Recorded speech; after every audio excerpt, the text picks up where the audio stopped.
Today I want to go over the updated Team Go Rocket lineups. The team leaders, Arlo, Cliff, Sierra, are all using new Pokemon, which means new Shadow Shiny Pokemon are available. So, those new lineups, as you can see in this infographic from Couple of Gaming here, Arlo now leads Venonat, and that's the new potential Shadow Shiny there. His second Pokemon is either Ursaring, Manectric, or Magnezone. His third Pokemon, Vileplume, Crobat, or Scizor. For Cliff, Seedot is the new Shadow Shiny. It's his new lead Pokemon. His second Pokemon will be either Poliwrath, Kingler, or Hariyama. And his third Pokemon, Tyranitar, Sharpedo, or Torterra. And Sierra has Shadow Sneasel again. It's fine. It's just not a new shiny. I mean, I still don't have it, so I'll take it. But anyway, Sierra has Sneasel again. Second Pokemon, Ampharos, Granbull, or Gliscor. And her third Pokemon will be either Houndoom, Kingdra, or Drapion.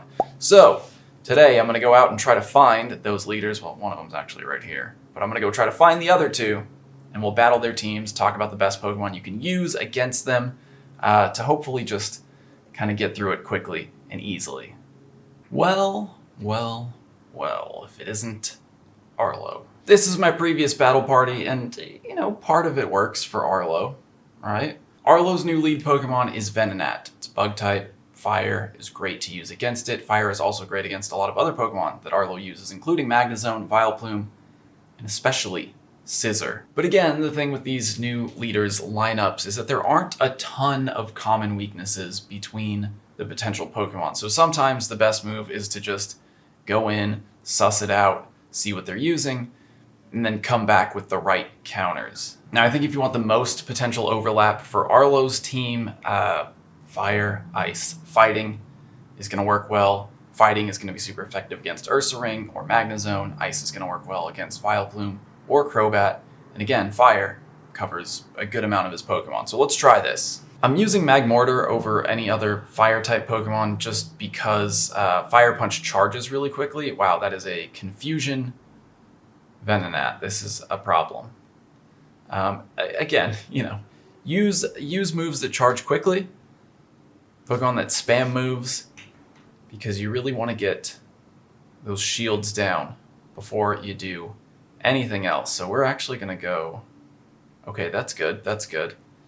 When they use a charge move, they'll stop attacking afterwards. So you get a couple free attacks in there. So let's see, the second Pokemon is going to be... Manectric. Now, if you have like a double moved Mamoswine, that could be super useful here if you had ice and ground type moves on a Mamoswine. But this Manectric isn't even using an electric type fast move, so I'm not resisting here. We'll get the shield down, and I think we'll get another Avalanche off pretty quickly. Yeah, that's good enough. Last Pokemon, Scizor. Of course it is. I'm just going to try to do as much damage with Mamoswine here before going back to Magmortar, which has energy charged up on a Fire-type charge move. Oh, honestly, I might not even have to go back to Magmortar. Throw this Avalanche, get it down, and then, you know what? Just to finish it off, we'll go back to Magmortar. I didn't even have to use this Fire Punch. One more quick move would have been enough. But there we go. Arlo.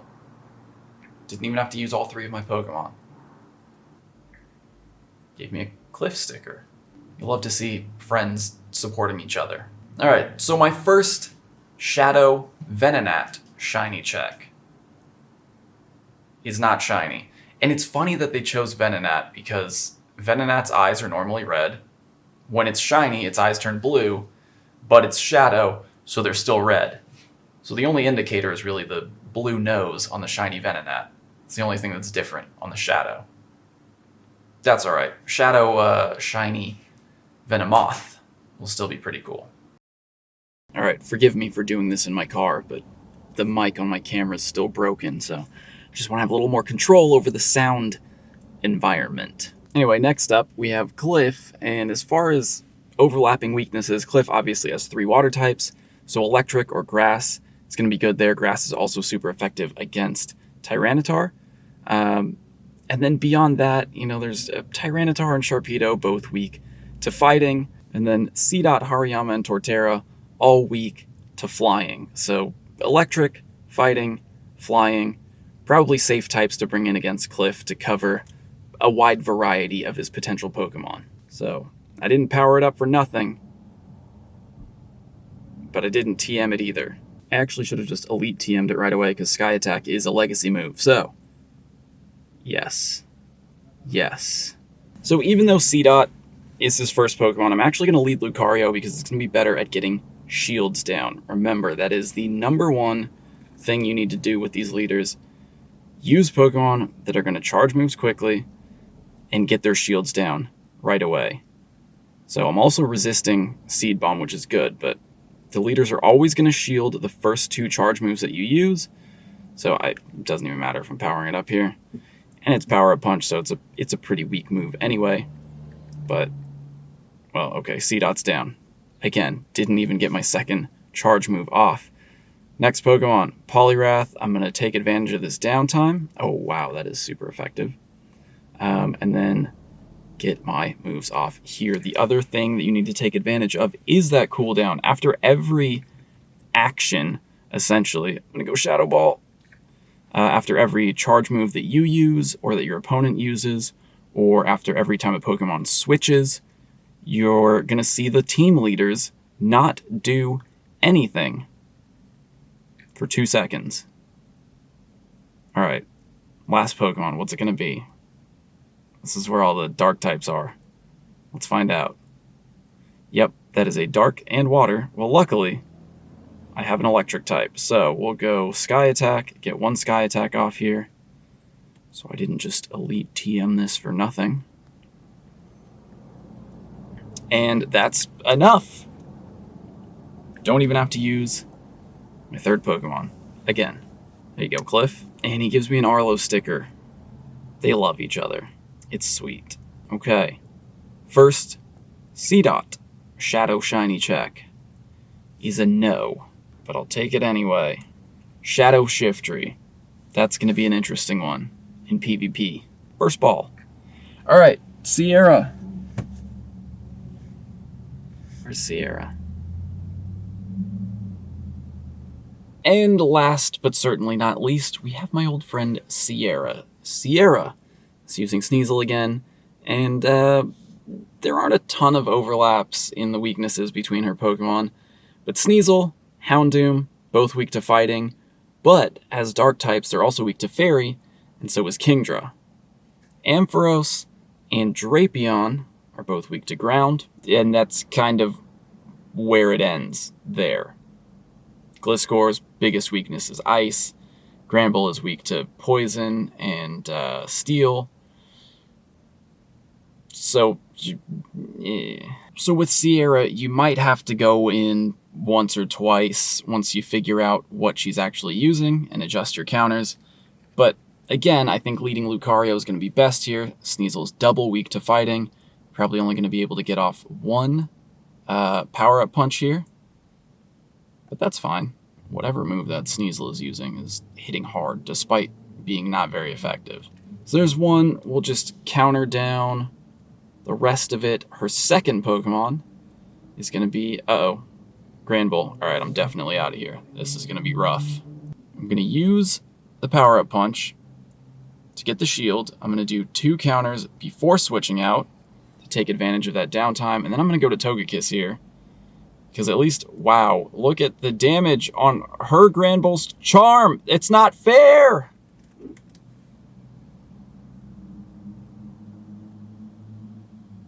Okay, Shadow Charmers are actually insane. Oh my god. Actually insane. Whew. Oh yeah, Houndoom's weak to fire, to ground also. I totally forgot, but it worked out in the end. Man, that Granbull's tough. GG, Sierra. Had me scared there for a second. And Sierra gives me a Cliff sticker. Sorry, Arlo. I think Cliff's the favorite. Shadow Sneasel. Shiny check. No shiny. But, you know, back when the Team Go Rocket leaders were first introduced, the first time I battled Sierra, she gave me an incredible high IV Shadow Sneasel, which I then purified because there was no bonus for keeping Pokemon Shadow back then. It became a hundo, but I definitely would not have done that if this was the case, you know, if things were the way they are now.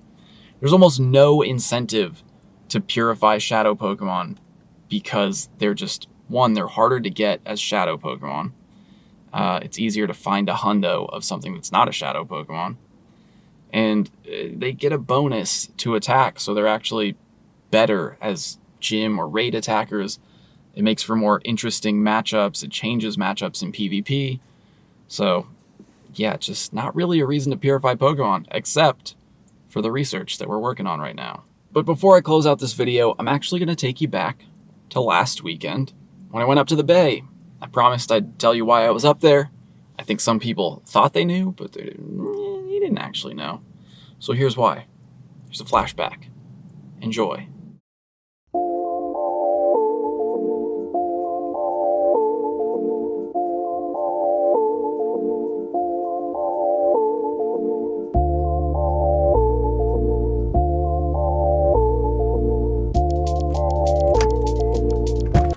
This gas pump is broken, just not working.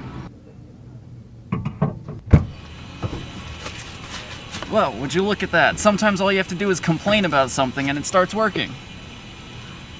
I didn't do anything else. Anyway, I'm on the road. I'm headed to San Francisco because my cousin Dante's directorial debut, the first movie he's ever directed, is screening in the city. My whole family's gonna be there. My whole family's in the movie. I'm in the movie a little bit. You might remember 2 years ago, around Halloween 2019, I went up to the Bay and they were filming. Well, now it's done. It premiered at South by Southwest earlier this year, and this is actually gonna be my first time seeing it, so I'm really excited. I get to see a bunch of family that I haven't seen in a while, but I'm late. I had to get an oil change this morning. All right, let's go.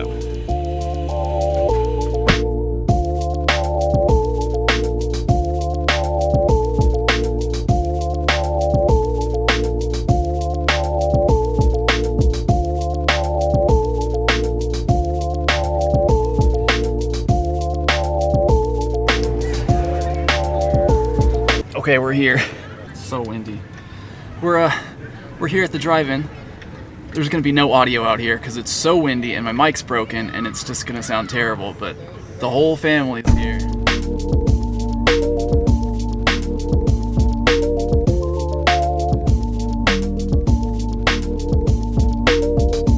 Alright.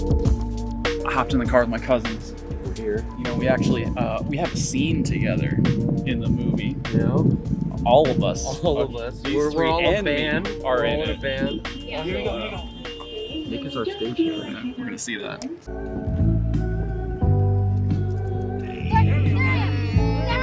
Oh my god, hey, that's you. That's you.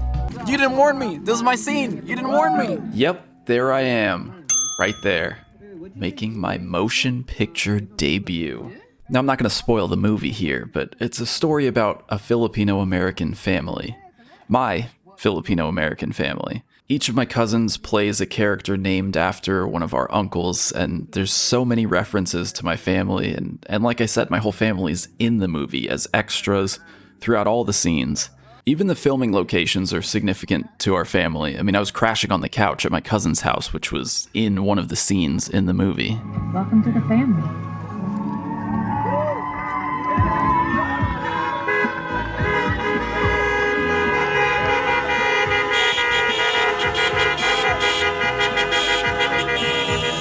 Oh, it's blurry. I'm credited. First extra. Name on the extra. Oh my god, I'm first extra. I missed it because I didn't know, but I'm in the credits. First extra.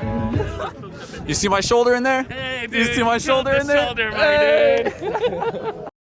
The movie, I realized I didn't mention this, is called The Fabulous Filipino Brothers, and it's not out yet, but I am going to link to their website and Instagram down in the description. So if you want to follow along and get updates on the release of the film, go ahead, click those links, because I'm really excited. I'm really excited for people to see it. I really enjoyed it. And it's, like I said, really significant to my family and to our kind of Filipino-American culture. And in case you hadn't put it together by now, over the last 5 years, I am half Filipino. Just gonna throw that out there. All right, that's it for today's video.